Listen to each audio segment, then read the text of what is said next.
নমস্কার বন্ধুরা, গল্পের হাটে আপনাদের সকলকে স্বাগত জানাই। বন্ধুরা, গল্পের হাটে আমার আজকের নিবেদন প্রফুল্ল রায়ের রচিত গল্প দুই বন্ধুর কীর্তি। গল্পটি শুনে ভালো লাগলে অবশ্যই ভিডিওটি লাইক, কমেন্ট, শেয়ার আর আমার চ্যানেলটিকে সাবস্ক্রাইব করে দেবেন। তাহলে চলুন বন্ধুরা, ভিডিওটি শুরু করা যাক।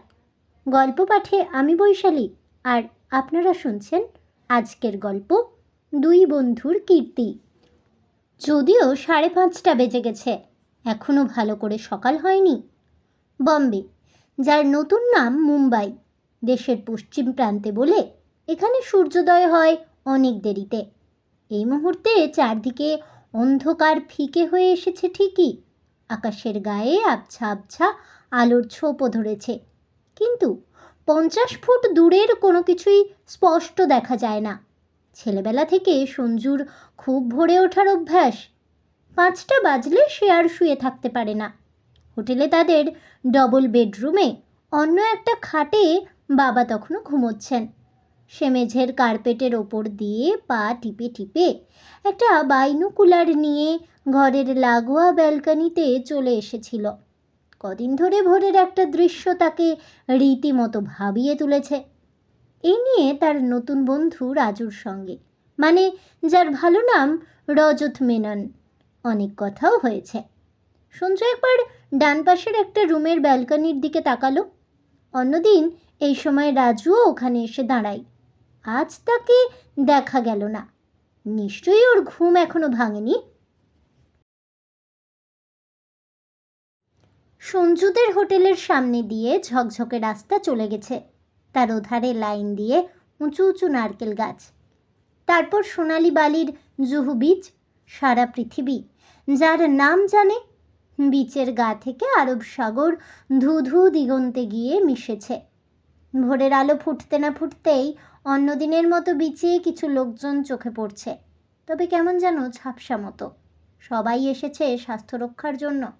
কেউ জগিং করছে, কেউ দৌড়াচ্ছে, কেউ বালির ওপর শুয়ে বা বসে যোগাসন প্র্যাকটিস করছে। বয়স যাদের বেশি তারা ধীরে ধীরে হাঁটাহাঁটি করছে। বিচের দিকে লক্ষ্য ছিল না সঞ্জুর। কোনাকুনি রাস্তার ওপারে যে বিরাট 10 তলা বাড়িটা, সেই দিকে সে তাকিয়ে আছে। রাস্তায় মানুষজন নেই। মুম্বাই শহরের ঘুম এত ভোরে কখনো ভাঙে না। অবশ্য স্বাস্থ্য নিয়ে যারা ভাবে কিংবা যাদের জরুরি কাজ থাকে, তারা ছাড়া এ সময় কেউ বিছানা ছেড়ে ওঠে না। বিরাট বাড়িটার একতলা জুড়ে একটা ব্যাংক এবং ছোটোখাটো 2-4টে অফিস। ওপরের তলাগুলোতে ভারতবর্ষের নানা অঞ্চলের নানা জাতের মানুষ থাকে। কদিন ধরে ভোরবেলার অস্পষ্ট আলোয় কটা লোককে দেখতে পাচ্ছিল সঞ্জু। নিজেদের মধ্যে কি পরামর্শ করে তারা ব্যাংকটার 3 দিক ঘুরে ঘুরে দেখে চলে যাচ্ছিল। মিনিট 15-20 বেশি তারা কোনো দিনই থাকেনি। একটা লম্বা জিপে করে ওরা আসতো, আবার ওই গাড়িটাতেই চলে যেত। আজ কিন্তু লোকগুলোকে দেখা যাচ্ছে না। এত দেরি করে তারা কখনো আসে না। সঞ্জু এবং রাজু দুজনেরই ধারণা হয়েছিল লোকগুলোর মাথায় খারাপ কোনো মতলব আছে। ওরা যদি আর না আসে, ধরে নিতে হবে তারা যা ভেবেছে সেটা পুরোপুরি ভুল। সঞ্জুর বয়স 14। এবছর সে ক্লাস 9-এ উঠেছে। ডিটেকটিভ বইয়ের সে পোকা। তার স্বপ্ন শার্লক হোমস বা এরকুল পোয়ারের মতো দারুণ দারুণ কাণ্ড কারখানার মধ্যে জড়িয়ে পড়ে রহস্যের সমাধান করা। মা বাবা বলেন, আগে বড় হও, পড়াশোনা শেষ হোক, তারপর ওসব ভাবা যাবে। কিন্তু কে কার কথা শোনে? রহস্যের গন্ধ পেলেই সে ঝাঁপিয়ে পড়ে। এ নিয়ে মা বাবাকে মাঝে মাঝে কম ঝঞ্ঝাট পোহাতে হয় না। বড় বড় ডিটেকটিভদের মতো সঞ্জু বাইনোকুলার, ম্যাগনিফাইং গ্লাস, অপরাধীদের খোঁজে উঁচু উঁচু বাড়িতে ওঠার জন্য হুক লাগানো মজবুত দড়ি, পয়সা জমিয়ে জমিয়ে এমন অনেক কিছু কিনে ফেলেছে। মা, বাবা, এক দিদি আর সঞ্জু, সব মিলিয়ে ওরা 4 জন। বাবা অরিন্দম বসু একটা বিরাট কোম্পানির মস্ত অফিসার। হঠাৎ নাকি কলকাতা থেকে মুম্বাইতে বদলি করা হয়েছে। বাড়ির সবাইকে নিয়ে দিন 10 আগে তিনি এখানে চলে এসেছেন। তাদের জন্য কোম্পানি পালি হিলে একটা ফ্ল্যাট দেবে। আপাতত সেটা রং করে ফার্নিচার দিয়ে সাজানো হচ্ছে। যতদিন কাজটা শেষ না হয় সঞ্জুরা হোটেলেই থাকবে। সঞ্জুর বাবা যে কোম্পানিতে কাজ করেন, রাজুর বাবা রাধাকৃষ্ণ মেনন সেই একই কোম্পানির বড় অফিসার। উনি ছিলেন তিরুবনন্তপুরমের অফিসে। সেখান থেকেই অরিন্দম বসুর মতো তাকেও মুম্বাইতে ট্রান্সফার করে আনা হয়েছে। তিনিও সঙ্গে করে বাড়ির সবাইকে নিয়ে এসেছেন। একই হোটেলে তাঁদেরও রাখা হয়েছে। রাধাকৃষ্ণ মেননরা সব মিলিয়ে 3 জন। তিনি, তার স্ত্রী জানকী মেনন এবং তাদের একমাত্র ছেলে রাজু। পালি হিলে সঞ্জুরা যে ফ্ল্যাটটায় গিয়ে উঠবে তার পাশের ফ্ল্যাটটা দেওয়া হবে রাজুদের। সেটাও এখন ঝেড়ে পুঁছে ফিটফাট করা হচ্ছে। রাজু সঞ্জুরি বয়সী। সেও এবছর ক্লাস 9-এ উঠেছে। মুম্বাই আসার পর দুজনকে একই স্কুলে ভর্তি করে দেওয়া হয়েছে। সঞ্জুর দিদি লেডি ব্রাবোর্নে বিএ ফার্স্ট ইয়ারে পড়তো। ট্রান্সফার সার্টিফিকেট এনে তারও এখানকার কলেজে ভর্তির ব্যবস্থা হয়ে গেছে। কদিনই বা সঞ্জুরা মুম্বাইয়ে এসেছে, কিন্তু এর মধ্যেই রাজুর সঙ্গে তার খুব ভাব হয়ে গেছে। সারাদিন গল্প, হোটেলে আর কতক্ষণ থাকে। সামনের জুহু বিচে তো যাই, মুম্বাইতে বেড়াবার কি মোটে একটা জায়গা? আরও দূরে দূরে তারা চলে যায়। Air India park, Essel World থেকে শুরু করে মেরিন ড্রাইভ, মালাবার হিলসের hanging garden, gateway of India পর্যন্ত দেখে এসেছে। কাউকে না জানিয়েই গেছে। জানাতে গেলে মা বাবারা একেবারেই রাজি হতেন না। সঞ্জুর মতো রাজুও ডিটেকটিভ গল্প পড়তে ভীষণ ভালোবাসে, কিন্তু সত্যিকারের ডিটেকটিভ হবার কথা কখনো ভেবে দেখেনি। সঞ্জু যখন বলল সে কলকাতায় 2-4টে রহস্যের জট ছাড়িয়েছে এবং মুম্বাইতে এসে আরও একটা রহস্যের গন্ধ পাচ্ছে, তখন রাজুর চোখ উৎসাহে চকচক করে উঠেছিল। মুম্বাইয়ের রহস্যটা কি? রাজু জানতে চাইলে ভোরবেলায় সেই লোকগুলোর কথা বলেছিল সঞ্জু। রাজু প্রায় লাফিয়ে উঠে বলেছে সেও 5টার সময় ঘুম থেকে উঠে ব্যালকানিতে এসে সন্দেহজনক লোকগুলোকে লক্ষ্য করবে। তাকে বাদ দিয়ে সঞ্জু যেন কিছু না করে। সঞ্জু একজন সহকারী পেয়ে খুব খুশি হয়েছিল। যে 10তলা বাড়িটার তলায় ব্যাংক, সেদিকে তাকিয়েই ছিল সঞ্জু। সে বেশ দমেই গেছে। একটা রহস্য হাতের মুঠোয় চলে আসতে আসতেই হঠাৎ যেন ফসকে গেল। লোকগুলো যখন আসবেই না, তখন আর ব্যালকানিতে দাঁড়িয়ে থাকার মানে হয় না। তার চেয়ে বরং রাজুকে ডেকে নিয়ে 1 পাক বিচে ঘুরে আসা যাক। সে ঘরের দিকে পা বাড়াতে যাবে, হঠাৎ ডান দিক থেকে রাজুর চাপা গলা ভেসে এলো, হুই দেখ, সেই জিপটা আসছে। কখন ঘুম ভাঙার পর রাজু পাশের ব্যালকানিতে এসে দাঁড়িয়েছে জানতেই পারেনি সঞ্জু। একটু চমকে উঠে সে লক্ষ্য করল, সত্যি চেনা জিপটা ডান দিকের একটা বাঁক ঘুরে এধারে আসছে। বলল, এখন আর কোনো কথা বলো না, চুপচাপ দেখে যাও ওরা কি করে। আমরা যে ওদের উপর নজর রাখছি একদম যাতে টের না পায়। রোজই এই কথাগুলো বলে সাবধান করে দেয় সঞ্জু। রাজু মাথা নেড়ে জানালো, আচ্ছা। অন্যদিনের মতো লোকগুলো আজও ব্যাংক থেকে খানিকটা দূরে জিপ থামিয়ে নেমে পড়ল। আগে 5 জনের বেশি কখনোই আসেনি। আজ দেখা গেল 7 জন। সংখ্যাটা বেড়ে গেছে।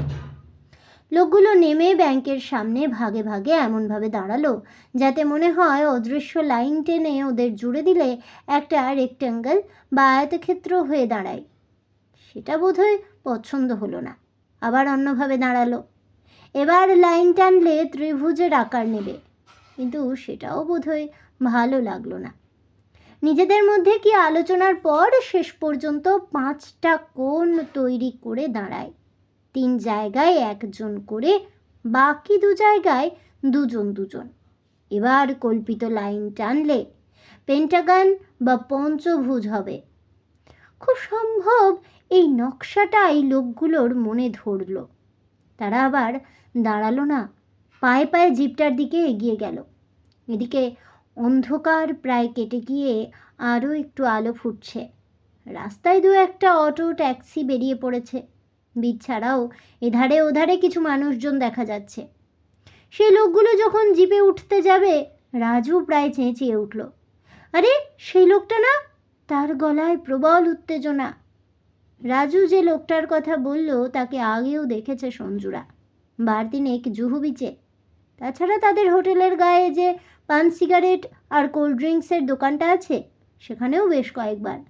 লোকটাকে মনে করে রাখার কারণ, যখনই পাশের দোকানটায় সে আসে পরপর 5-6 বোতল কোল্ড ড্রিঙ্কস খায়, তারপর 2টো সিগারেট ধরিয়ে অদ্ভুত কায়দায় আঙুলের ফাঁকে রেখে টানতে থাকে।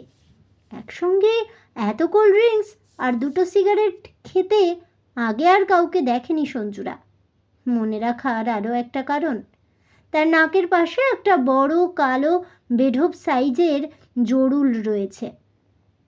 যারা রোজ ভোরে ব্যাংকটার সামনে এসে পরামর্শ করে কী সব দেখে যায়, তাদের দলে এই লোকটাকে আগে দেখেছে কি না মনে করতে পারল না সঞ্জু। দেখলেও চিনতে পারেনি, কেননা অন্যদিন ওরা যখন আসে তখন বেশ অন্ধকার থাকে। আজ লোকটাকে দেখে রাজুর মতো সঞ্জুরও ভীষণ উত্তেজনা হচ্ছিল। সে কিন্তু রাজুর মতো চেঁচালো না, নিচু গলায় বলল, এখন কোনো কথা নয়। রাজু আর কিছু বলল না। লোকগুলো যেদিক থেকে এসেছিল জিপে উঠে সেদিকে চলে গেল। জিপটা রাস্তার বাঁকে অদৃশ্য হবার পর রাজু জিজ্ঞেস করল, এখন কি করবে? সঞ্জু বলল, ভাবতে হবে। ব্রেকফাস্ট করে তুমি আর আমি বিচে যাব। হোটেলে বসে হবে না, কেউ শুনে ফেলবে। ফাঁকা জায়গায় ব্যাপারটা নিয়ে ভালো করে ডিসকাস করা দরকার। ঠিক আছে। সকালের খাবার খেয়ে 8:30টায় দুজনে জুহু বিচে চলে এলো। এই সময়টা এখানে ভিড় কম থাকে। যারা স্বাস্থ্যের জন্য সকালের আলো ফোটার সঙ্গে সঙ্গে বিচে এসেছিল তাদের বেশিরভাগই ফিরে গেছে। বিশাল সমুদ্র তীর এখন প্রায় ফাঁকাই। সঞ্জু আর রাজু জলের ধার ঘেঁষে বালির ওপর বসে পড়ল। বর্ষাকাল বাদ দিলে আরব সাগর বছরের বাকি সময়টা বেশ শান্ত থাকে। এখন ছোট ছোট সকালের সোনালি আলো গায়ে মেখে বিচটাকে ছুঁয়ে ছুঁয়ে যাচ্ছে, তবে সমুদ্রের দিক থেকে খুব জোরালো হাওয়া বইছে। রাজু বলল, আমার কি মনে হয় জানো? সঞ্জু সমুদ্রের দিকে তাকিয়ে কি একটা ভাবছিল। মুখ না ফিরিয়ে এসে বলল, কি?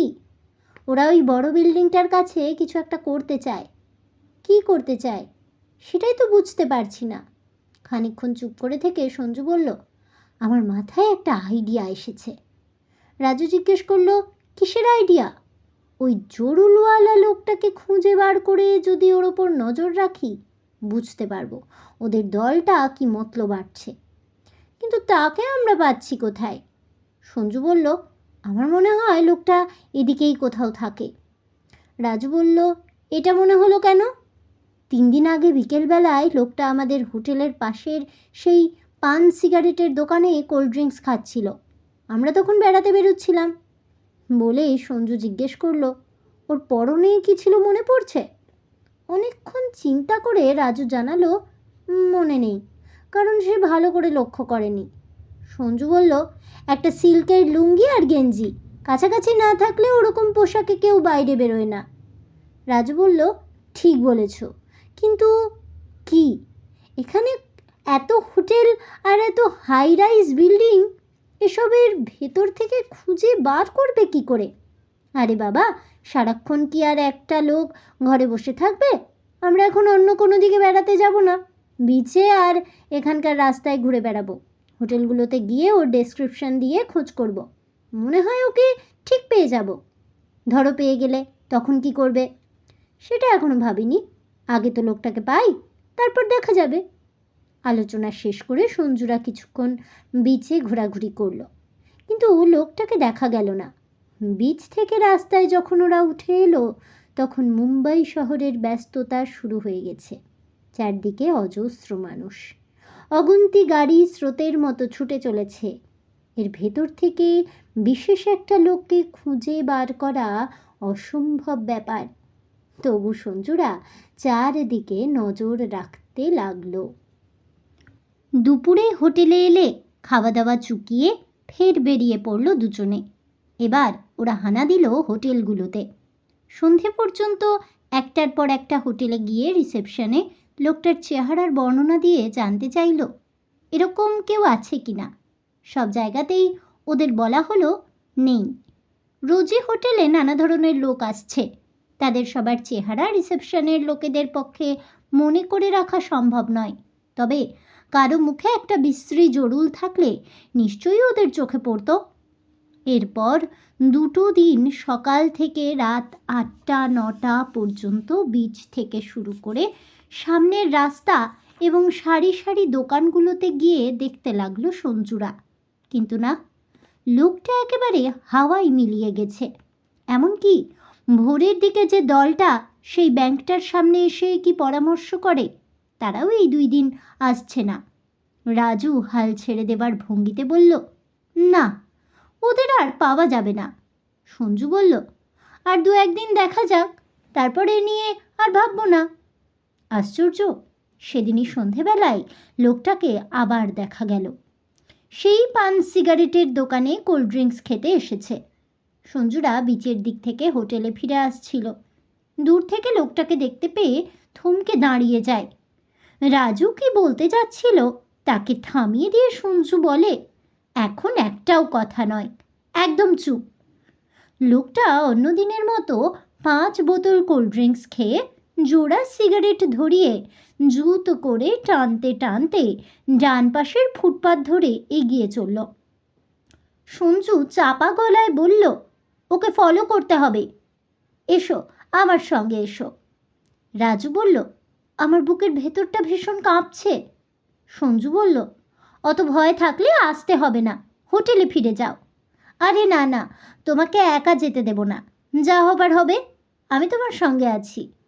দুজনে লোকটাকে কিছু বুঝতে না দিয়ে পেছন পেছন চলল। তাদের মাঝখানে 50 ফুটের মতো দূরত্ব।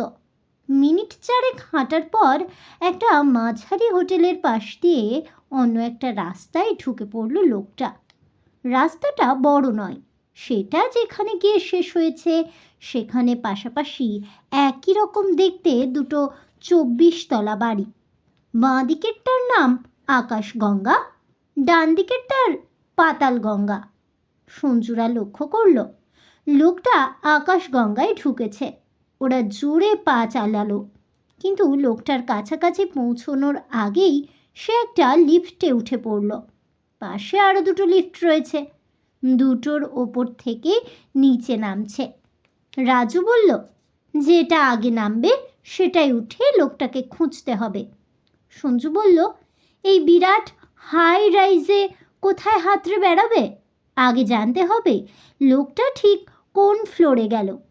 রাজু অবাক হয়ে জিজ্ঞেস করল, কি করে জানবে? এদিকে এসো। লোকটা যে লিফটটায় ঢুকেছিল রাজুকে সঙ্গে করে সঞ্জু তার সামনে গিয়ে দাঁড়ালো।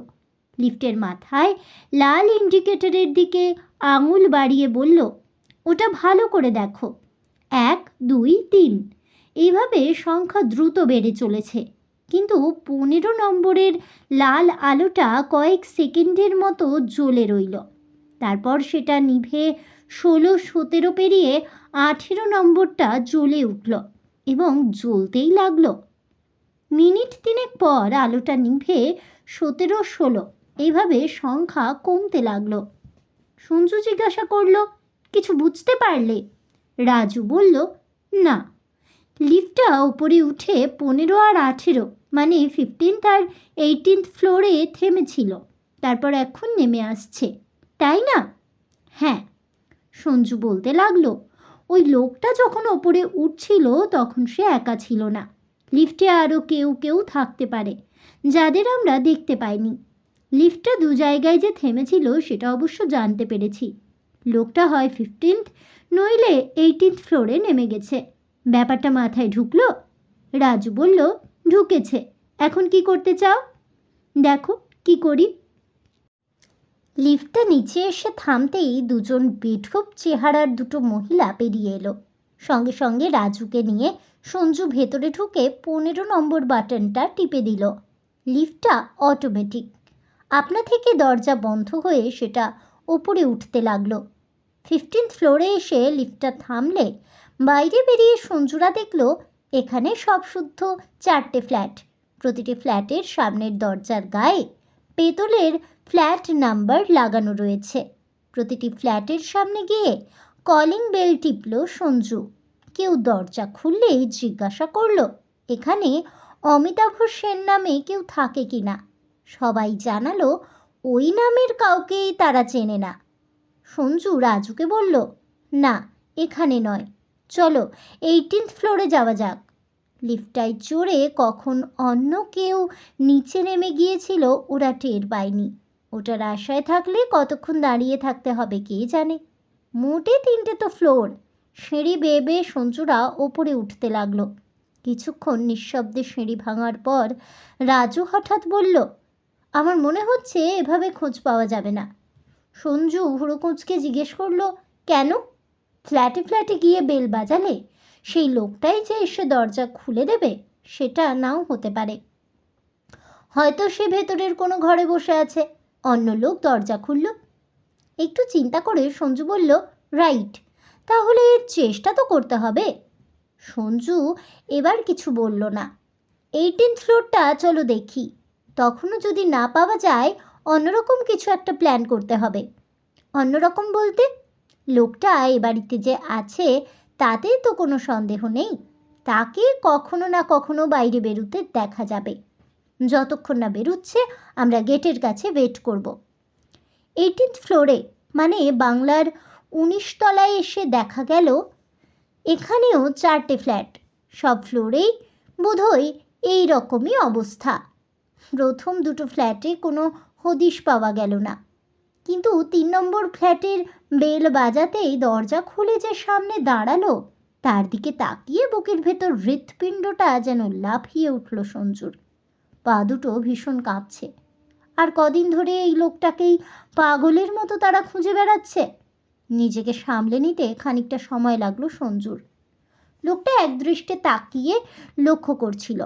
জিজ্ঞেস করলো, কাকে চাই? অন্য ফ্ল্যাটগুলোতে সঞ্জু যা বলেছিল এখানেও তাই বলল।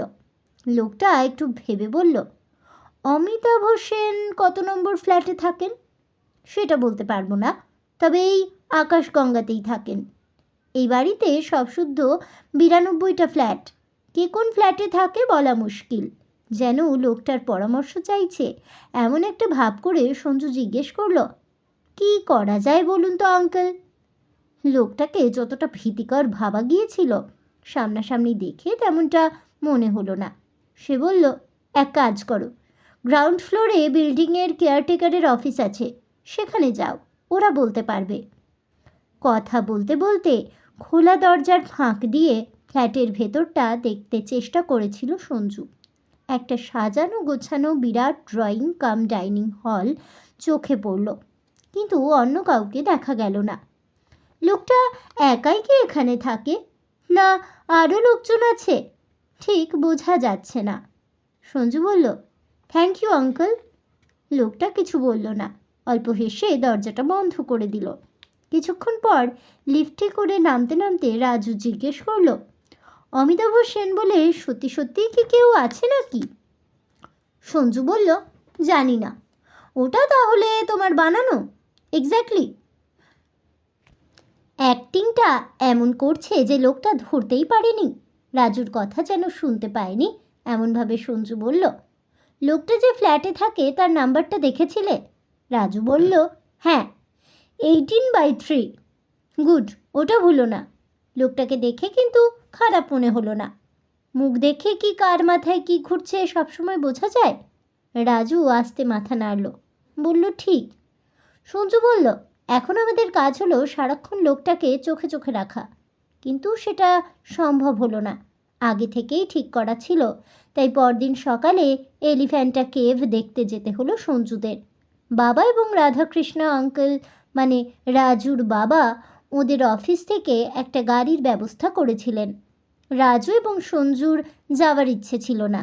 মুম্বাইতে যখন থাকা হবে তখন পরে একবার কেন 10 বার যাওয়া যাবে। এলিফ্যান্টা কেভ তো আর পালিয়ে যাচ্ছে না, কিন্তু এই লোকটার ওপর নজর না রাখলে দারুণ একটা রহস্য হাতছাড়া হয়ে যেতে পারে। বাবা বা আঙ্কেলকে বলা গেল না কী কারণে তাদের এলিফ্যান্টায় যাওয়া উচিত নয়। নিরুপায় হয়ে অন্য সবার সঙ্গে গাড়িতে উঠতে হলো সঞ্জুদের। জুহু থেকে গাড়িতে গেটওয়ে অফ ইন্ডিয়া, সেখান থেকে মোটর বোটে আরব সাগরের ওপর দিয়ে এলিফ্যান্টা কেভে পৌঁছতে ঘণ্টাখানেক লাগে। আদিগন্ত সমুদ্র, দূরে মুম্বাই হারবারে নোঙর ফেলে দাঁড়িয়ে থাকা সারি সারি সুবিশাল জাহাজ, এসব দৃশ্য দেখতে খুব ভালো লাগছিল। এলিফ্যান্টায় পৌঁছে পাহাড় কাটা সিঁড়ি ভেঙে ভেঙে গুহার ভেতর বহুকালের পুরনো সব শিবমূর্তি দেখতে দেখতে অবাক হয়ে যায় সঞ্জুরা। শত শত বছর আগে আমাদের দেশ শিল্পে ভাস্কর্যে কীরকম উন্নতি করেছিল, এগুলো তারই প্রমাণ।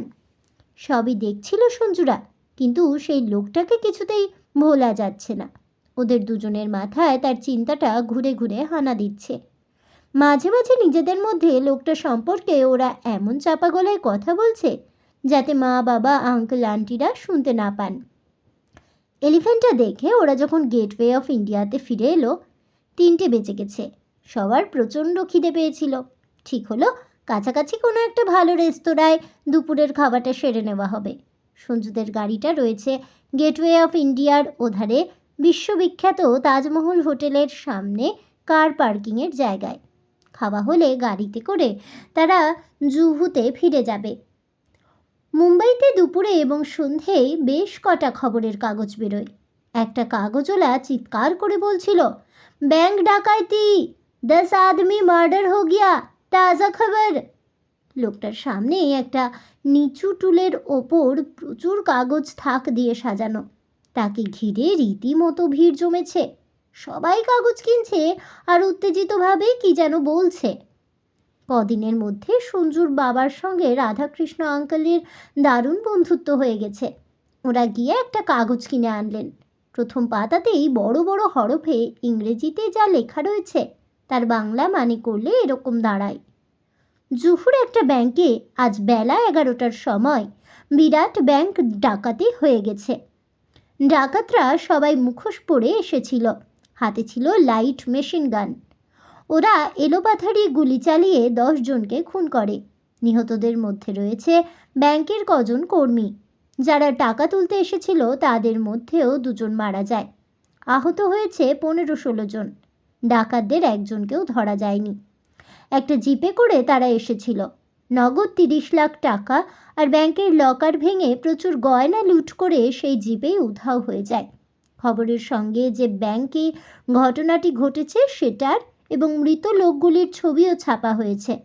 এমন ভয়ঙ্কর দুঃসাহসিক ব্যাংক ডাকাতি এর আগে নাকি মুম্বাইতে আর কখনো হয়নি।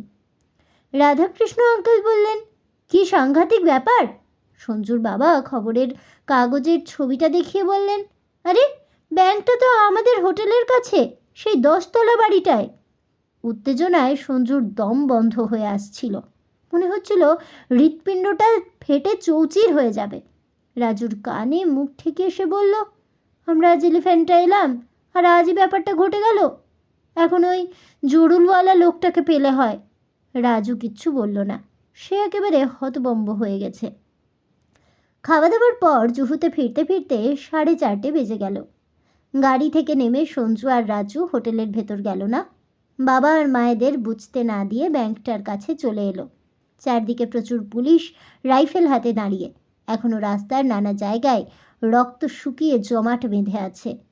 এধারে ওধারে মানুষের জটলা। ঘটনাটা ঘটেছে বেলা 11টায়, কিন্তু এখনও সবার চোখে মুখে আতঙ্কের ছাপ। রাজু জিজ্ঞেস করলো, সেই লোকটার কি খোঁজ করবে? সঞ্জু বলল, না, আমাদের আবার দেখলে সন্দেহ করবে। তাহলে কি করতে চাও? খানিকক্ষণ চিন্তা করে সঞ্জু বলল, চলো পুলিশ স্টেশনে যাই। রাজু চমকে উঠল, পুলিশ স্টেশনে কেন? আমরা ওই লোকগুলোর ব্যাপারে যা করেছি তার বেশি আর কিছুই করা যাবে না। এখন যা করার পুলিশকেই করতে হবে। আমরা শুধু ক্লু দিয়ে ওদের সাহায্য করব। তাছাড়া কি, আমরা এরপর কিছু করতে গেলে মা বাবা আঙ্কেল আন্টিদের ভয় পেয়ে যাবেন তারা। তখন ডিটেকটিভ হওয়ার মজাটা টের পাইয়েই ছাড়বেন। লোকজনকে জিজ্ঞেস করে ওরা থানায় পৌঁছে গেল। সেখানে ওই ব্যাংক ডাকাতি এবং 10-10টা খুন নিয়ে কিছু একটা চলছে। আবহাওয়া ভীষণ থমথমে। তার মধ্যে কনস্টেবলরা এধারে ওধারে ছোটাছুটি করছেন। গেটের মুখে সঞ্জুদের আটকে একজন আর্মড গার্ড বলল, আন্দার জানা মানা হ্যায়। সঞ্জু হিন্দিতে বুঝিয়ে দিল, অফিসার ইনচার্জের সঙ্গে তাদেরকে দেখা করতেই হবে, বিশেষ দরকার। আর্মড গার্ড জানালো, এখন ভেতরে মিটিং চলছে। আন্দার জানা মানা হ্যায়। দরকার থাকলে সঞ্জুরা যেন পরে আসে। সঞ্জুরা তো নাছোড়বান্দা, তারা ভেতরে যাবেই। আর্ম গার্ড কিছুতেই যেতে দেবে না। চেঁচামেচি শুনে একটি মধ্যবয়সী পুলিশের ইউনিফর্ম পরা গম্ভীর চেহারার অফিসার বেরিয়ে এলেন। বিরক্ত গলায় জিজ্ঞেস করলেন, কি হয়েছে, এত হইচই কিসের? সঞ্জু লক্ষ্য করল বুকে মেটালের লম্বা ব্যাজে লেখা ইন্সপেক্টর চাপেকার। তিনি মারাঠি। গার্ড মুখ খোলার আগেই সঞ্জু বলল, স্যার, আমরা অফিসার ইনচার্জের সঙ্গে কথা বলতে চাই। ইন্সপেক্টর চাপেকার বললেন, তিনি অফিসার ইনচার্জ, ভীষণ ব্যস্ত আছেন, কথা বলার সময় নেই। সঞ্জু বলল, যে কারণে আপনারা ব্যস্ত সেই ব্যাপারেই আমাদের কিছু বলার আছে।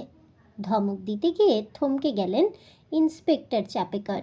দুটি অল্প বয়সের ছেলের পা থেকে মাথা পর্যন্ত দেখে নিয়ে বললেন, আমরা কি ব্যাপারে ব্যস্ত তা জানো? হ্যাঁ, ব্যাংক ডাকাতি। সঞ্জুকে থামিয়ে দিয়ে ইন্সপেক্টর চাপেকার বললেন, এসো আমার সঙ্গে। সঞ্জু বলল, আমাদের যা বলার শুধু আপনাকেই বলবো। একটু ভেবে ইন্সপেক্টর চাপেকার বললেন, ঠিক আছে। সঞ্জুদের সঙ্গে করে একটা ফাঁকা ঘরে নিয়ে এলেন। তাদের বসিয়ে বললেন, বলো। তারা কদিন আগে মুম্বাইতে এসেছে, জুহুর হোটেলে আছে, তাদের নাম সঞ্জয় বসু এবং রজত মেনন ইত্যাদি জানিয়ে সেই লোকটা এবং তার সঙ্গীদের সম্বন্ধে যাবতীয় খবর দিয়ে সঞ্জু বলল, লোকটা কোথায় থাকে তাও আমরা জানি। শুনতে শুনতে মেরুদণ্ড টান টান হয়ে গিয়েছিল ইন্সপেক্টরের।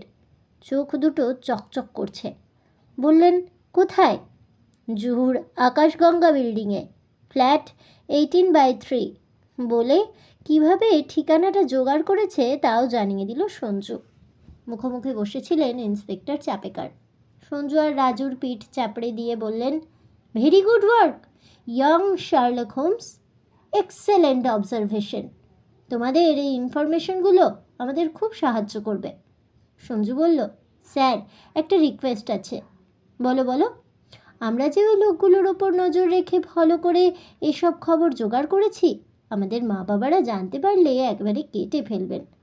মানে এসব বুঝেছি। কোনো মা বাবাই চান না তাদের ছেলেরা খুনি ডাকাতদের পেছনে ঘুরে বেড়াক। তোমাদের কথা মনে থাকবে। সপ্তাহ 2 কেটে গেল। সঞ্জু আর রাজুদের পালি হিলের ফ্ল্যাট রেডি হয়ে গেছে। ওরা যেদিন হোটেল থেকে সেখানে চলে যাবে তার আগের দিন সকালে খবরের কাগজে দেখা গেল ব্যাংক ডাকাতরা সবাই মুম্বাই থেকে 90 মাইল দূরে পুনে শহরে ধরা পড়েছে এবং তাদের লুট করা টাকা আর গয়নার বেশিরভাগটাই উদ্ধার করা সম্ভব হয়েছে। সেদিনই সন্ধ্যের পর ইন্সপেক্টর চাপেকার সঞ্জুদের হোটেলে এসে হাজির। অফিস থেকে তার কিছুক্ষণ আগেই অরিন্দম আর রাধাকৃষ্ণ চলে এসেছেন। ইন্সপেক্টর চাপেকার দুই ফ্যামিলির সবাইকে নিয়ে বেশ আসর জমিয়ে বসলেন। কফি খেতে খেতে বললেন, হঠাৎ পুলিশের লোক কেন হানা দিল সে সম্বন্ধে নিশ্চয়ই আপনাদের কৌতূহল হচ্ছে। রাধাকৃষ্ণ বললেন, হ্যাঁ মানে। সঞ্জু আর রাজু মাথা হিট করে বসেছিল। সব ব্যাপারটা এবার জানাজানি হয়ে যাবে ভাবতেই তাদের হাত পা ঠান্ডা হয়ে যাচ্ছিল। ইন্সপেক্টর চাপেকার সঞ্জুদের দিকে আঙুল বাড়িয়ে বললেন, আমার এই দুই ইয়াং ফ্রেন্ড আর তাদের মা বাবাকে কনগ্র্যাচুলেট করতে এসেছি। ব্যাপারটা বোধহয় বুঝতে পারছেন না। রাধাকৃষ্ণ, অরিন্দম, জানকী, সঞ্জুর মা মণিমালা আর দিদি রিনি সকলেই মাথা নেড়ে জানালেন কিছুই বোধগম্য হচ্ছে না। ইন্সপেক্টর চাপেকার এবার বললেন, আজকের কাগজে নিশ্চয়ই দেখেছেন জুহুর ব্যাংকে যারা ডাকাতি করেছে তারা দলবল শুদ্ধ ধরা পড়েছে। এই দুই খুদে শার্লক হোমসের সাহায্য না পেলে কিছুতেই ওদের অ্যারেস্ট করা সম্ভব হতো না। তারপর কিভাবে সঞ্জুরা ডাকাতদের সম্পর্কে খবর জোগাড় করে তাকে গোপনে জানিয়ে এসেছে তা তো বললেনই। আরও বললেন, ওদের দেওয়া সূত্র ধরে আকাশগঙ্গায় তারা ফাঁদ পেতেছিলেন। সেখানে ডাকাতদের কাউকেই পাওয়া যায়নি। তবে ওদের ওই ফ্ল্যাটটা দেখাশোনা করার জন্য একটা লোক ছিল। তাকে থানায় ধরে এনে বেদম পেটাতেই ডাকাতদের পুনের ঠিকানা পাওয়া যায়। রাধাকৃষ্ণ এবং অরিন্দম ছেলেদের ওপর রেগে উঠতে যাচ্ছিলেন। তাদের থামিয়ে দিয়ে ইন্সপেক্টর চাপেকার বললেন, ওদের বকবেন না। যে কাজ ওরা করেছে সেজন্য আপনাদের গর্ববোধ করা উচিত। অরিন্দম বললেন, ডাকাতগুলো টের পেলে কি হতো বলুন তো, কত বড় রিস্ক। সঞ্জু কলকাতাতেও এমন অনেক কাণ্ড করেছে। ইন্সপেক্টর চাপেকার বললেন, ভেবে দেখুন, ওরা না সাহায্য করলে ডাকাতেরা ভবিষ্যতে আরও কত ক্ষতি করতে পারত। অরিন্দম চুপ করে রইলেন। ইন্সপেক্টর চাপেকার বলতে লাগলেন, আমার ইয়াং ফ্রেন্ডদের মোটামুটি কথা দিয়েছিলাম আপনাদের জানাবো না, কিন্তু পরে ভেবে দেখলাম এত বড় একটা ব্যাপার লুকিয়ে রাখা অন্যায়। এবার একটা সুখবর দিচ্ছি। সবাই উৎসুক চোখে তাকিয়ে রইলেন। ইন্সপেক্টর চাপেকার বললেন, মহারাষ্ট্র গভর্নমেন্ট সঞ্জয় আর রজতকে বড় অনুষ্ঠান করে খুব বড় একটা পুরস্কার দেবে। যে ব্যাংকে ডাকাতি হয়েছে তারাও বিরাট কিছু একটা করার কথা ভাবছে। খুব শিগগিরই আপনাদের কাছে এসে ওরা তা জানিয়ে যাবে। আজ তাহলে চলি। ইন্সপেক্টর চাপেকার উঠে দাঁড়ালেন। তাহলে বন্ধুরা, আমার আজকের এই গল্পটি শুনে কেমন লাগলো অবশ্যই আমাকে কমেন্টে জানাবেন। ভিডিওটি ভালো লেগে থাকলে লাইক শেয়ার করতে ভুলবেন না। আমার চ্যানেলের নতুন বন্ধু হয়ে থাকলে চ্যানেলটিকে সাবস্ক্রাইব করে দেবেন। পাশে থাকা বেল বাটনটি প্রেস করে রাখবেন নতুন গল্পের নোটিফিকেশন পাওয়ার জন্য। ফিরে আসছি পরবর্তী গল্প নিয়ে। ততক্ষণ সবাই ভালো থাকুন, সুস্থ থাকুন, আর অবশ্যই সঙ্গে থাকুন আর দেখতে থাকুন গল্পের হাট।